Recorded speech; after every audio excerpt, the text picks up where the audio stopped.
Hello everyone, this is Daryl here. We're bringing another video adventure today. We're out filming some things I had in mind, and I came across this cemetery. I knew it was here for years. I'd never made the walk back here. We're not going to give its exact location right now, or the name of it. We're just going to show you it's a very interesting place. There's ancient, well not ancient, but ancient by our parts of the country standards, of tombstones here. It dates back to 1852, the cemetery, and it was originally a family cemetery, and then it grew a little bit. I don't know, the latest grave markers we've seen so far have been the early 20th century, like, what, 1902, something like that, 1906? They've been the earliest markers we've seen, and it's very unkempt and grown over. And at first I thought, well, it's awful sad how this is growing over. No one maintains it. A lot of the markers are tipped over and falling apart and weathered beyond reading, and you'll just be stumbling through the grass and you'll come upon markers mixed in with pretty wildflowers and grass and vegetation, maybe a mouse or a snake scampering around through the undergrowth, reading the inscriptions on the stones of all the young people who died early and the old people who died. It's just something about it, kind of peaceful. And it really doesn't seem that bad that it's all growing over now. And here, weathering years. But there's one up here I wanted to see. It's got a flag on it. And I heard a rumor that there's a Revolutionary War veteran buried here. And this, I suppose it's possible this could be to mark his spot, because it's the only gravesite out here with a flag on it. And here I put my glasses on. And it just says, what does that say? Just U.S. veteran. Now we get a close look right there. And you really can't. There's another up there.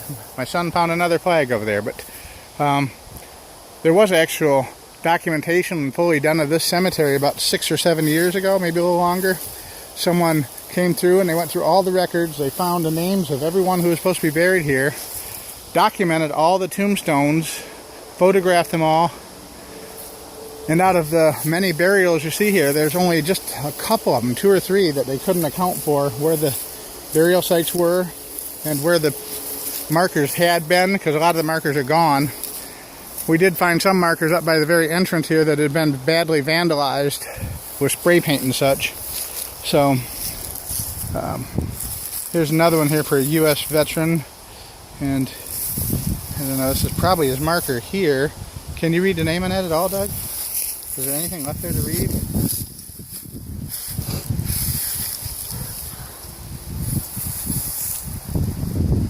Not really, is there?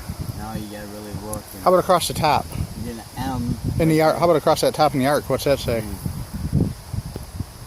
Can't see that either, can we? All wore down. Well, anyway. It's pretty cool that someone remembered at least to come out here and take care of it and bring the flags out. This one here was really fancy at one time. I'm guessing it was probably a obelisk on top of this round part, probably. And this is for the Franklin Keeler, who died in 1882 at the age of 59. And sometimes you walk around these, there's different names carved on all 4 sides to commemorate different family members, but this one doesn't have that. And on the way out, we're going to stop by a couple of them over here that have their own fenced-in area. And you got to be careful walking through here, because with all this tall grass, you never know where there might be a half-buried or tipped-over gravesite. You could hurt yourself or damage something here if you weren't careful. Here's one here for a 16-year-old Theodore Marsh, covered in mold and or lichens, those little plant-like things that grow on here. Another one here with black lichens and growth all over it. Alright, and we're moving along. Oh, here's the one obelisk I wanted to see that was fenced off, and a sign says, "This lot is privately maintained, no heavy equipment please," because there's a big farm field here right next door, and you can see some of the gravestones actually extend out to the edge of the farm field here. And this one dates to 1879, age 36 years old. Another obelisk type marker. So here we are. I just wanted to show you this from rural Michigan today. Oh, this one's different. This is very different. It has a wooden inlaid carved thing. George Newkirk. Is there a year down there? 1860. 1860. I've never seen a wooden carved insert and a cement marker before, held up with posts and chains. Very unique and different. Very different. Metal plate one right here. And here's another one with like a bronze or brass plate inset into it. Oh, that one's been 2002. That one's been polished. Oh, this one's from 2002. Well, that's probably got to be the most recent marker set in here. That's very strange too.